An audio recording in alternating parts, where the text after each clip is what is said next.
Hello and welcome back, fellow soldiers. Developer briefing number 64 just dropped some minutes ago and we're gonna have a closer look at it. So stay tuned and let's get into it. Update 5 has been enormous for us and it's been fantastic to watch you jump into the rainy fields of Purple Heart Lane and also to jump into some rivers. For the last couple of weeks, we've been collecting and prioritizing a huge amount of the feedback as we decide the way forward. That's how the developers start the developers briefing of this week with a little inside joke, I guess, here by jumping into the river. I'm pretty sure most of you guys have experienced one or two or three or several more drownings when playing on the new Purple Heart Lane, but you also could experience the new awesome map Purple Heart Lane, fight on the road to Quarantan and try to survive the misty, rainy new terrain that the developers brought to us with the new update number 5 that has been dropped some weeks ago. Now, for this week's developers briefing, the devs kept it quite short, of course, in comparison to the last update. But there are some very interesting points also here to take with us, and we're gonna have a closer look at this. First one is a paragraph where the devs write, "The next two updates, 6 and 7, will contain the larger scale infrastructure overhauls that we need to achieve before we are able to settle into a significant period of bug fixing and optimization, paired with lower risk content like maps, weapons, customization options, vehicles, etc. As a team, we're really looking forward to moving past updates 6 and 7, as we'll be able to profile the game from an optimization perspective without the baseline moving from the introduction of more large-scale features." Now, this already gives us some very cool hints on what is coming up in the next few updates, on what we can looking for. We will be able to experience some, in my opinion, very interesting large-scale infrastructure overhauls that will be very interesting. We haven't had these in the last few updates. And the devs also write that they will, after those two updates dropped, focus their attention more on bug fixing and optimization.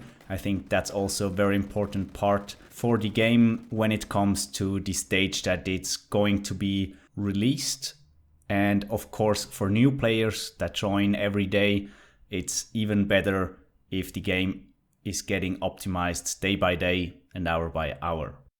Now, what the devs consider the largest overhaul to hit the game will be the TPP and FPP animation update, and they say that this will transform the way the game feels and looks, and they are very excited to show you guys this in the near future, so we can also really look forward to the new animation update. If you have seen my last developers briefing video, I'll show you some pictures of the animation that they are doing with motion capturing. And if you're interested in reading up on this, it's of course also on Steam with the developers briefing. Another very significant overhaul is a rework of the entire ballistic system that the devs will do. So away from a line trace system, they will move to a fully realistic ballistics model, and they say they will be deep diving into what this entails in the coming weeks. So we'll have to have an eye open and an ear open on what is coming there.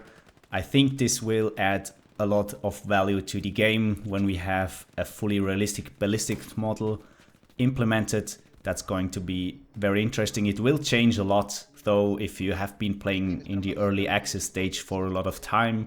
For sure, I mean, it's early access. That means things change and we'll have to live with that. Well, that sounds bad. No, we can live with that. We can experience how the devs are building up the game and we can give them feedback how we like it. But I think a new realistic ballistics model will be very cool.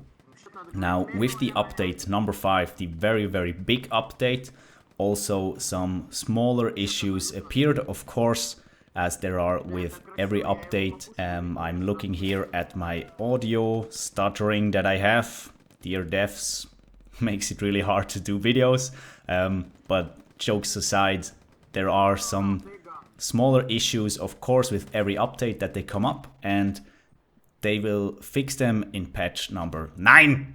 And that patch number 9 will be released next week and will address the 5 following points. First one, spawn location icons are now much more legible on the map. Second one is that deep rivers and waterways now have more gradual side inclines, meaning that walking or driving into them allows you to back out before you quickly drown. Thank you very much. Third one is vehicle occupants will now drown when they drive into a deep river. Fourth one is an enormous memory optimization for Purple Heart Lane that will allow much faster loading, better in-game physics handling, and overall performance increase. That will be very cool, thank you. And the fifth and last one will be added the new jumbo tanks to other maps and game modes to allow us to profile them further. There will be added into the commander reinforcement ability in the coming updates. So until now we could only access the jumbo tanks on the PHL map. That will be changed in the next patch, number 9, next week.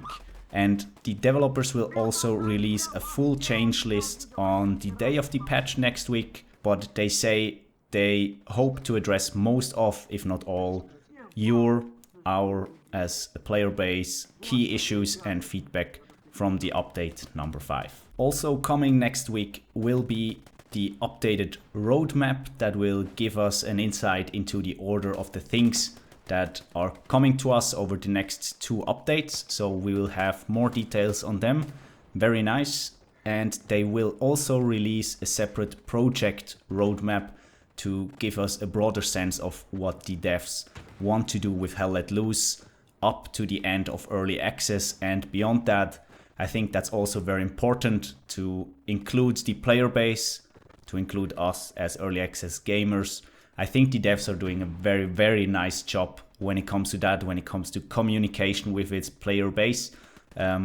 Big compliments to them. Thank you very much for that and for listening to us players. And concerning this separate project roadmap, they also write that they know that new players aren't aware of their commitment to the Russian front and forces, as well as the broad spectrum of features that are still to come, like melee combat, finally, flamethrowers, sweet cheeses, and transport vehicles. And they hope with this new project roadmap to quickly show people where the project is headed. Very cool, very nice. Now, last but not least, I got 2 more things, or the devs got 2 more things that they showed us, 2 pictures. Namely, 2 weeks ago they shared the first look at the updated faces and hats in the developers briefing, and today they are showing a picture of a soldier made by character artist Dimitri, who has been spending time giving these upcoming faces a much more war-torn photorealistic appearance, as they write. You can see the picture right now. I think this character looks very, very cool, and I'm very impressed that the developers are still able to also focus some of their power on building up those details, bringing up those details, even if it's something like this, something small like this, but still are able to bring out so much content and so much new stuff to the community with new maps, with new characters, new vehicles and stuff. So big compliment also here. It's crazy what they do. And for the last picture I'm going to show you, they write, the team have also been making great progress on the upcoming Recon vehicles, which will bring whole new strategic options for armored units to the front line. And that picture that you can see now of that Recon vehicle is titled with "Big Cat spotted roaming European countryside, approach with caution." And with that, the developers and also me are wrapping up this week's developers briefing. The developer also write several times that they want to thank you guys, the community, for giving them feedback, for playing their game, for buying their game, and support them financially, of course, but mostly to enjoy their game. This sounds very much like an advertisement. I am not affiliated with the team, I just like the game very, very much. And I think if somebody of the developers team is listening to this video, we all, the player base, can give them a huge thank you back. They are doing an amazing job, and I think the money that we spent buying this game has been repaid several times already with all the content that they brought to us. And with this, I close today's developers briefing video. I hope you enjoyed, and I'll see you on the battlefield.